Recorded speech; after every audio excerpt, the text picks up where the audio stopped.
আসসালামু আলাইকুম প্রিয় কলেজের গাছপ্রেমিক বন্ধুরা, কেমন আছেন আপনারা? আশা করি সকলে ভালো আছেন। তো বন্ধুরা, আপনারাও স্মুথলি করতে পারবেন আপনাদের পছন্দের গাছে কলম।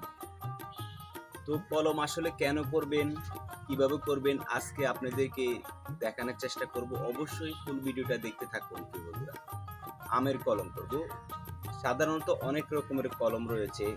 আমে গুটি কলম রয়েছে, চোখ কলম রয়েছে, গ্যাপটিন কলম রয়েছে। আজকে আমরা গ্যাপটিং কলম করে দেখাবো। তো আসলে কলমটা কি কারণে করবে? দেখা গেছে আপনার ছাদ বাড়িতে কিংবা বাগান বাড়িতে ভালো জাতের গাছ রয়েছে, ভালো আমের জাত রয়েছে, তখন আপনারা ভাড়াতে চান, তখন কিভাবে ভাড়াবেন? তো আজকের এই ভিডিওটা, ফুল ভিডিওটা দেখলে আপনি নিজেও পারবেন আপনারা এক গাছ থেকে অনেক গাছ তৈরি করতে। বন্ধুরা, আমি মন্নান রয়েছি আপনাদের সাথে। আপনারা দেখছেন শখের বাগান 12 মাসে 07 চ্যানেল। বন্ধুরা, অবশ্যই আপনি যদি আমার এই চ্যানেলে নতুন দর্শক হয়ে থাকেন, প্লিজ এখনই চ্যানেলটিকে সাবস্ক্রাইব করে পাশে থাকবেন এইভাবে গুরুত্বপূর্ণ ভিডিও পেতে। বন্ধুরা, গাছ সম্বন্ধে কিছু জানার থাকলে অবশ্যই কমেন্ট করবেন।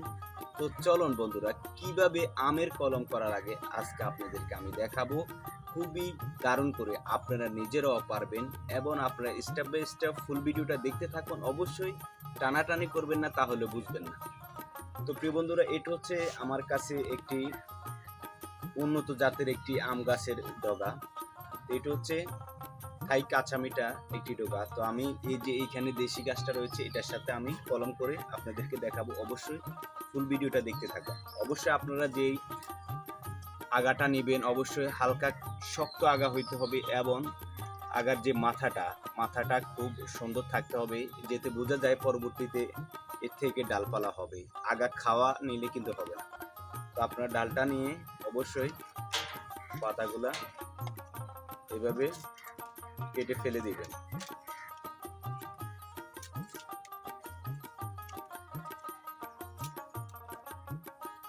অবশ্য বন্ধুরা, ফুল ভিডিওটা দেখতে থাকুন। এইভাবে আগাটার পাতাটা ফেলে দিবেন। ফেলে দেওয়ার পরে নির্ধারিতভাবে একটু পরিমাণ 2 ইঞ্চি, 3 ইঞ্চি কিংবা 4 ইঞ্চি পরিমাণ রাখবেন। রাখার পর আপনার যে দেশি গাছটা রয়েছে, এই দেশি গাছটার এভাবে মাছ থেকে ফালাই দেবেন। মাছ থেকে ফালাই দেবেন। ফালানোর পরে আপনারা যে আগাটা নিয়েছেন, আগাটা ঠিক আমি আপনাদেরকে দেখাতেছি। অবশ্যই আমি সাসার পরে আপনাদেরকে দেখাবো।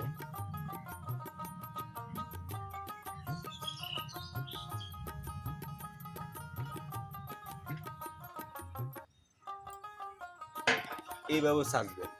এই যে দেখুন, এইভাবে ঠিক সাজবেন। সাজার পরে 2 সাইড থেকে সাজতে হবে। সাজার পরে আপনারা যে গাছটার আগাটা কাটছেন, এটার সমান মাঝখান থেকে আপনারা কাটবেন। সমান মাছ থেকে নিচ থেকে কাটবেন। কাটার পরে যেটা করছেন, ছেঁচে নিয়েছেন, এটারে সুন্দর মতো আপনারা মাঝখান দিয়ে দিবেন। একদম সমান মাঝখান দিয়ে দিবেন। দেখুন আমি কিভাবে দিছি, দেখছেন? ঠিক এইভাবে প্রিয় বন্ধুরা আপনারা দিয়ে দিবেন। আপনাদের পছন্দের গাছ, পছন্দের আম, আপনারা এক গাছ থেকে অনেকগুলা গাছ করতে পারবেন। তারপর আপনাদের লাগবে ছোট, এই যে এভাবে ফিতা লাগবে, কাগজের ফিতা। সুন্দর করে আপনারা যে জায়গাটা করছেন, অবশ্যই খুবই সুন্দর করে পেঁচা দিতে হবে। আমি আপনাদেরকে পেঁচানি দেখাচ্ছি, এবং আমাদের আরো অনেক গাছ রয়েছে। কিভাবে করেছি, কিভাবে হয়েছে, অবশ্যই আপনাদেরকে স্টেপ বাই স্টেপ আমি দেখানোর চেষ্টা করব। অবশ্যই আপনারাও দেখবেন কিভাবে হয়ে যায় বন্ধুরা। একেবারে খুবই সুন্দর গাছ হয়ে যাবে। 15 দিনের ভিতরে কিন্তু সুন্দর একটি গাছ হয়ে যাবে।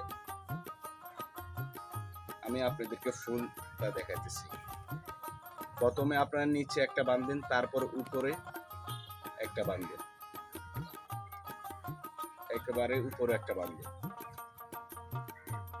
পুরা আমরা যে ইয়েটা লাগাইছি, পুরাটা কিন্তু পেপার দিয়ে কিন্তু ডেকে দিছি। পুরোটাই কিন্তু আমরা কাগজেই ডেকে দিছি। এইভাবে শুধু মাথাতে অল্প একটু জায়গা রাখতে হবে, যেতে নতুন কুশিটা বাইরে হলেই যেতে বাইরে হতে পারে। এইভাবে রাখার পর আপনারা ঠান্ডাতে রেখে দিবেন। ঠান্ডা জায়গায় রেখে দিবেন, যে জায়গাতে রৌদ্র কম পড়ে, ছায়া জায়গায় রাখবেন। তো প্রিয় বন্ধুরা, অবশ্যই এইভাবে ভিডিও পেতে আমার এই চ্যানেলটি সাবস্ক্রাইব করে পাশে থাকবেন এবং শেয়ার করবেন। গাছ সম্বন্ধে কিছু জানার থাকলে কমেন্ট করবেন। গাছের অনেক ভিডিও দেওয়া আছে, আপনারা চাইলে দেখতে পারেন। ভালো থাকবেন, সুস্থ থাকবেন। আল্লাহ হাফেজ।